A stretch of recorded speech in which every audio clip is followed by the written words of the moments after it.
Depuis à peu près 2 ans, le Maroc est confronté à une flambée sans précédent des prix des denrées alimentaires. Depuis, la question de la souveraineté alimentaire se pose, voire s'impose comme jamais.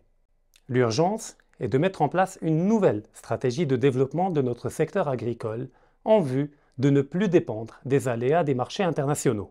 Les défis sont nombreux: stress hydrique, changement climatique, forte dépendance aux exportations, parcellisation des terres agricoles, mais les solutions sont également là, notamment grâce à des entreprises et start-up marocaines qui proposent d'étendre la digitalisation et les nouvelles technologies au secteur agricole en vue d'accroître les rendements et optimiser l'utilisation des ressources naturelles disponibles.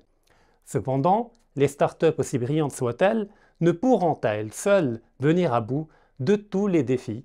Une nouvelle vision portée par l'État est incontournable en vue de donner une base solide à la démarche et de l'inscrire dans la longue durée. Nous en parlons juste après le générique.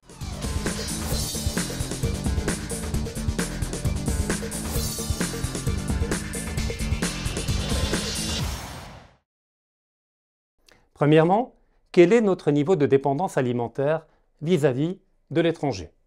Ne pouvant passer en revue l'ensemble des aliments consommés localement, nous nous limiterons à quelques denrées vitales, dont les céréales. À ce niveau, malgré le fait que les cultures céréalières totalisent environ 70% de la surface agricole utile, elles ne génèrent qu'un cinquième du chiffre d'affaires agricole global. De même, 45% de nos besoins en céréales sont couverts par les importations.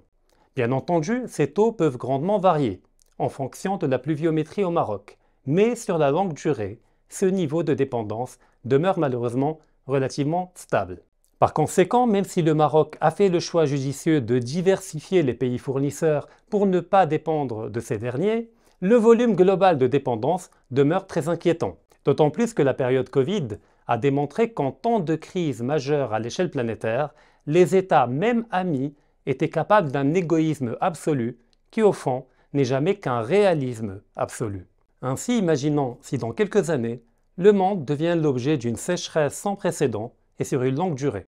Nous nous retrouverons très rapidement avec une incapacité à couvrir presque la moitié de nos besoins en blé, voire davantage. Qu'en est-il maintenant des stocks stratégiques de blé destinés à la consommation humaine? En mars 2023, ce stock ne représente qu'à peine 3 mois de nos besoins intérieurs, au moment même où une année auparavant, soit en mars 2022, il représentait 5 mois. En effet, la faible production marocaine de l'année dernière en raison de la sécheresse qui a sévi, combinée à la hausse des prix à l'international, permet en partie d'expliquer cette baisse.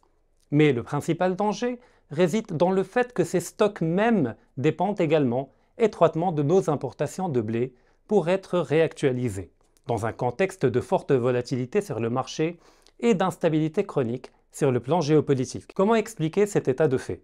Eh bien, premièrement, le changement de paradigme instauré par le plan Maroc Vert, qui visait à faire de l'agriculture un secteur à forte valeur ajoutée orienté vers l'export. Ainsi, l'impératif de rentabilité et d'adaptation aux besoins des clients étrangers a instauré une hiérarchie des rentabilités des différentes cultures agricoles, sur le podium duquel ne trône pas le blé, mais les agrumes, l'avocat, etc., qui en plus d'être fortement consommatrices d'eau, ne s'inscrivent aucunement dans une logique de souveraineté alimentaire. Deuxièmement, la faiblesse concurrentielle de notre production de blé, puisque contrairement à la Chine, l'Inde, la Russie, l'Union européenne ou encore les États-Unis, qui consacrent entre 10 et 25 millions d'hectares à la production de blé, le Maroc n'y consacre environ que 4,3 millions d'hectares, ce qui l'empêche de fait d'accéder à des économies d'échelle. Combiné à un gap technologique évident avec ces grands producteurs, le résultat est un rendement agricole structurellement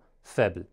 Le rendement céréalier au Maroc pour l'année 2021-2022 à titre d'exemple ne fut que de 944 kg par hectare, au moment même où dans des pays comme la Turquie ou la Russie, il est de l'ordre de 2700 kg par hectare environ. Et n'étant pas une économie planifiée de type soviétique, nous ne pouvons exiger ou ordonner aux agriculteurs locaux de produire à perte du blé, parce que notre souveraineté alimentaire en dépendrait. L'idée est de réduire le gap de productivité à travers une mécanisation plus poussée, une digitalisation de la récolte des données climatiques, hydriques et écologiques et une mise à niveau de notre capital humain rural.